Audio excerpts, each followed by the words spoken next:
Let them make mistakes, learn from those mistakes, be a coach, be a leader. You're not helping yourself or them if you don't do that.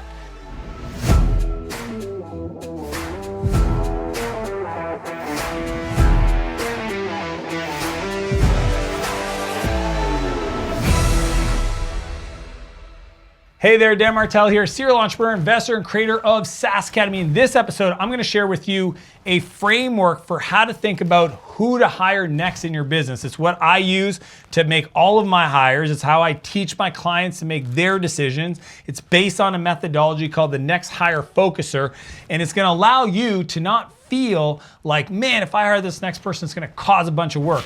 Or what if they don't work out? Or how is this gonna help my business? These questions and strategy I've never shared before, and I wanna give them to you because it's part of my new book, Buy Back Your Time, Get Unstuck, Reclaim Your Freedom, and Build Your Empire. Because I believe that most entrepreneurs should not hire to add capacity to their business. They should hire to buy back time out of their calendar. So using that as a first principle approach to scaling companies so that you make more money and you have more awesome activities to work on throughout your day that light you up. These are the lessons. You know, oftentimes I work with entrepreneurs that have the financial resources to hire, but the more they hire, they hit these ceilings, okay? Usually it's about $1.5 million in revenue, 12 employees, where they wake up, and maybe you can resonate with this, they wake up and they spend their whole day keeping everybody else busy, on track, focus on the right thing, and they had a to-do list that they started with that doesn't get done, and at the end of the day, they spend most of their nights trying to get caught up, process their inbox, and get some few projects moving forward.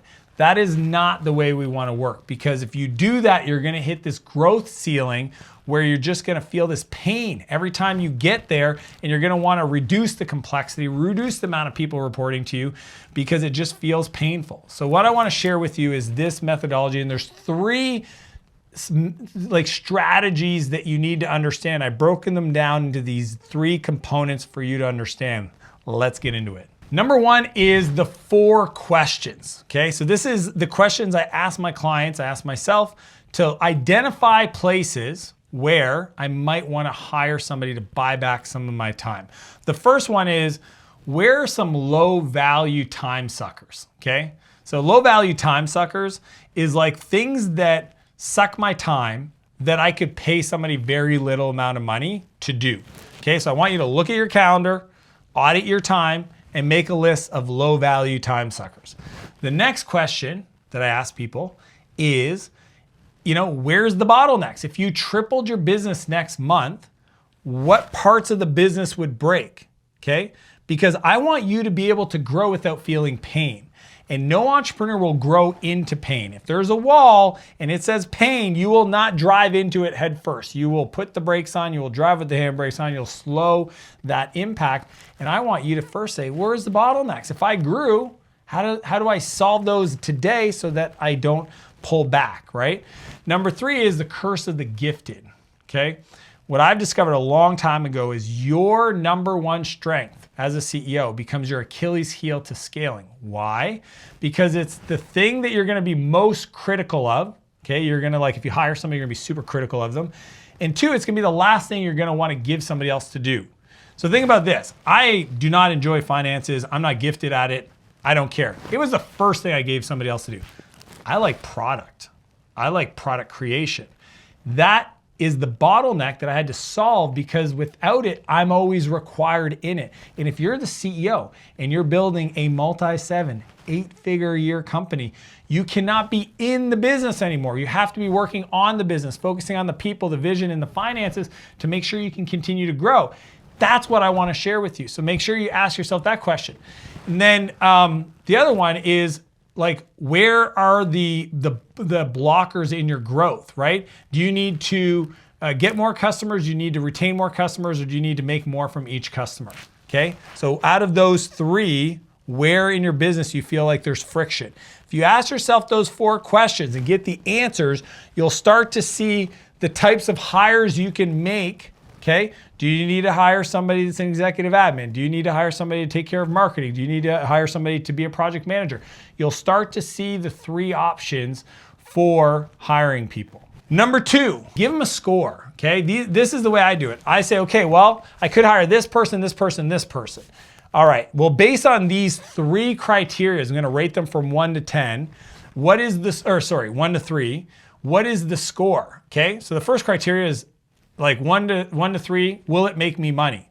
Hiring a project manager may not make me money. Hiring a salesperson will make me money, right? See the difference? So 1 to 3, I would say a salesperson's a 3, a project manager might be a 1, right? An executive assistant is a 1. They're operational, they're not client facing, they're not gonna unlock revenue. Number 2 is how much time will they save? 1 to 3, right? An executive assistant could be a 3 because they're gonna buy back a lot of your time, whereas somebody else might only be a 1 for you, okay? And these are for you, the CEO, not for your business. That's the biggest mistake people make. And number 3 is how affordable are they, right? Is this person a multiple 7-figure hire, 7-figure hire, 50K a year, outsource for, 24,000 a year in the Philippines kind of thing? Is it a 1, 2, or a 3? If you score each 3 options to hire through that scoring system, you'll start to see which one will buy back the most of your time and be the best hire. Number 3, avoid these 3 mistakes, okay? Now you have 3 options. You've scored them. These are the 3 mistakes. Number 1 is single role. A long time ago, I realized entrepreneurs wear multiple hats. I wear multiple hats. I wake up and I'm CEO, I'm this, I'm that. I wear multiple hats. Why can't I hire somebody to do that? It's like when we hired our house manager. People are like, what does she do? She does everything that I would normally do in my life, in my house, or my wife would do in my house. Well, where do you find somebody like that? I mean, this is not complicated. You hire somebody that lives, and hopefully they're responsible for living and they take care of the exact same stuff in their household. They just do it for you. So they take care of the cars, they take care of the groceries, they take care of the cooking, they take care of the cleaning, they take care of the purchasing, they take care of monitoring when filters need to be changed and all these things. They are the CEO of your house.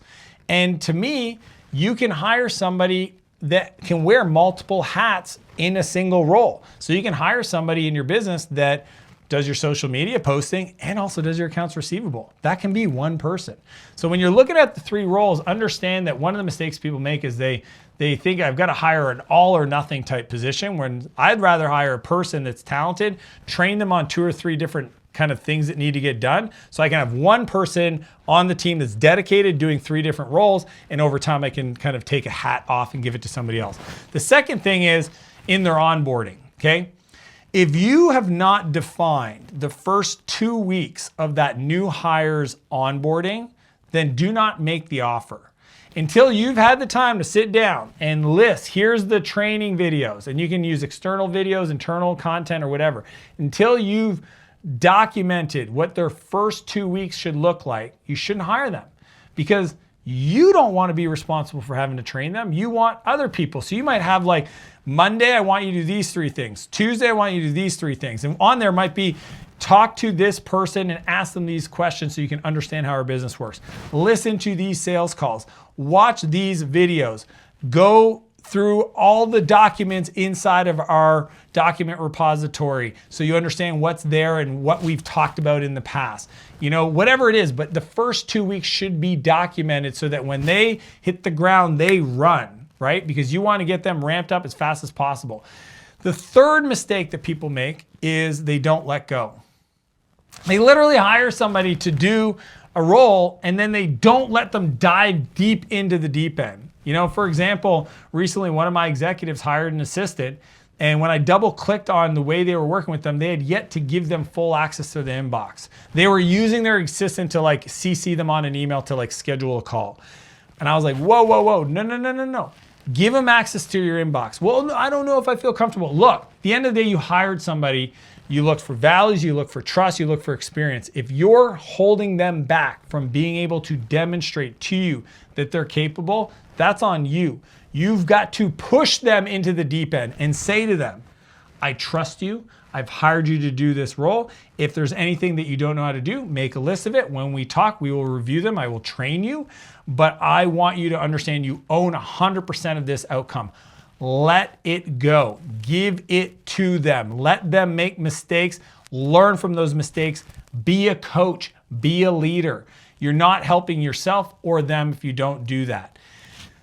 Those are the 3 big lessons learned I've had when it comes to who you hire next, okay? First off, the 4 questions. You gotta ask yourself these questions, identify where in your calendar is there opportunities for you to buy back your time. Number 2 is you gotta score them with money. Are they gonna make me money? Are they gonna save me time? And are they affordable? And then third, you gotta avoid the 3 pitfalls that most people do when they hire folks to buy back your time. These and many more strategies I cover in my new book called Buy Back Your Time.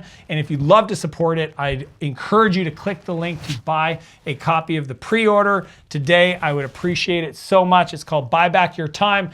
Get unstuck, reclaim your freedom, and build your empire. So click the link to get your copy today. And as per usual, I want to challenge you to live a bigger life, a buy back lifestyle, and build a bigger business. I'll see you next Monday.